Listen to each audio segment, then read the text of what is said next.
अस्सलाम वालेकुम। मेरा नाम अली इमरान शाहीन है और आज मैं आपके सामने हाजिर हूँ और आज मैं इस मुख्तसर सी मजलिस में मुख्तसर सी इस गुफ्तगू के अंदर आपके सामने पाकिस्तान तोड़ने के अंदर भुट्टो के किरदार को बयान करना चाहता हूँ। जब पाकिस्तान के अंदर इलेक्शन हुआ 1970 के अंदर, लंबी मुहिम चली थी, तकरीबन पौना साल वो मुहिम चलती रही और उसके बाद जब इलेक्शन हुआ तो इलेक्शन में जो अवामी लीग थी शेख मुजीबुर रहमान की, उसने 162 में से 160 सीटें मशरकी हिस्से में जीत ली थी। यहाँ पे जो सीटें थी उनमें से जिस तरीके से उसने वहां पे 100% सीटें ली थी, उस तरीके से यहाँ पे जो 140 में से 83 सीटें जो हैं वो भुट्टो साहब की पीपल्स पार्टी ने जीती थी। और पाकिस्तान का सूबा सरहद और बलोचिस्तान, इन दोनों में पीपल्स पार्टी का कोई जानने वाला भी नहीं था। इन दोनों सूबों के अंदर बाद में वहां की जो जीतने वाली जमातें थी उन्होंने हुकूमतें बनाई थी।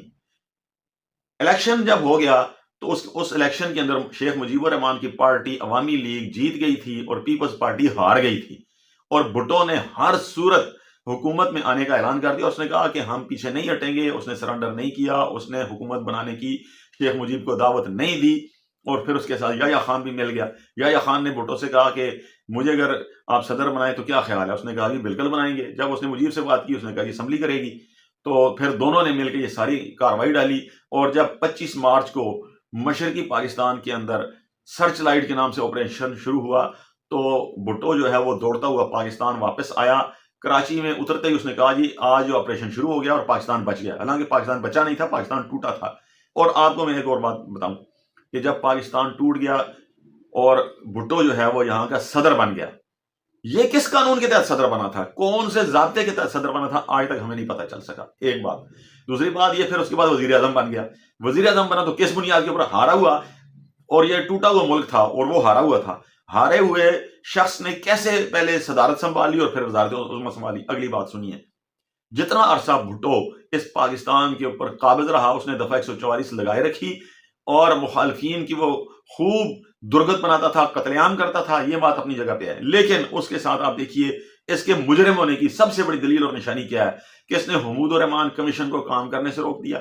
और उसके बाद उसने जितने 5-6 साल उसने हुकूमत की इस पाकिस्तान के ऊपर, एक दफा भी मशरकी पाकिस्तान का नाम लेके ना अफसोस का इजहार किया, ना 71 का जो सानिया हुआ 16 दिसंबर के दिन को कभी उसने याद किया, क्योंकि उसे पता था कि अगर पाकिस्तान कायम रहा वो कभी भी हुकूमत में नहीं आ सकता। और उसने ये कहा था कि हम पाकिस्तान के लोगों को बेवकूफ बनाएंगे और यहाँ पे हुकूमत कायम करेंगे।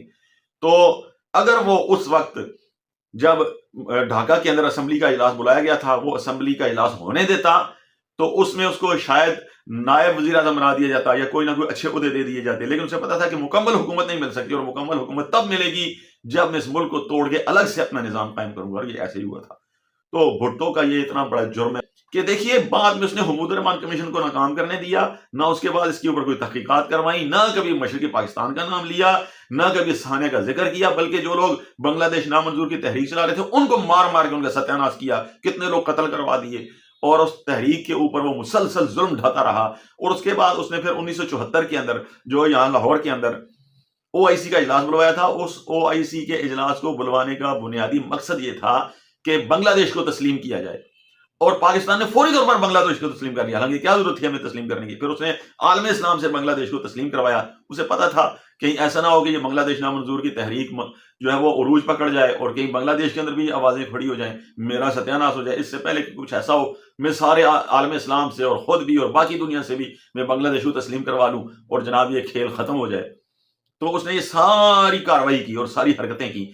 हुमूदुर रहमान कमीशन के ऊपर उस वक्त काम शुरू हुआ जब भुट्टो को फांसी लगी, ज़िया-उल हक की हुकूमत मजबूत हुई, तो उस कमीशन ने फिर काम किया और फिर उसने अपनी रिपोर्ट मुरतब की। बाद में वो शाया नहीं हो सकी, बाद में बहुत अरसे बाद थोड़ा सा कुछ इसका हिस्सा शाया हुआ और बाकी शाया नहीं हो सका, ये अलग बात है। लेकिन पाकिस्तान तोड़ने के अंदर भुट्टो का बुनियादी किरदार था जिसको कभी भी बुलाया नहीं जा सकता। उसने इधर उधर तुम इधर हम का नारा दिया था। उसने मीनारे पाकिस्तान में खड़े होकर कहा था कि जो कोई ढाका में असेंबली के इजलास के अंदर जाएगा मैं उसकी टांगें तोड़ दूंगा। तो देखिए, यानी वो बिल्कुल किसी सूरत के अंदर भी पाकिस्तान को कायम रहता देख ही नहीं सकता था। उसे पता था कि पाकिस्तान कायम रहा तो मेरा काम खराब हो जाएगा, मेरी हुकूमत नहीं बन सकेगी। ये बुनियादी सी बात है। तो इसमें कोई दो राय नहीं है कि भुट्टो पाकिस्तान तोड़ने के अंदर बुनियादी तौर पर شریک تھا اور اس کی یہ انٹینشن تھی کہ پاکستان ٹوٹے تو اسے حکومت ملے، ورنہ وہ حکومت میں آ ہی نہیں سکتا تھا۔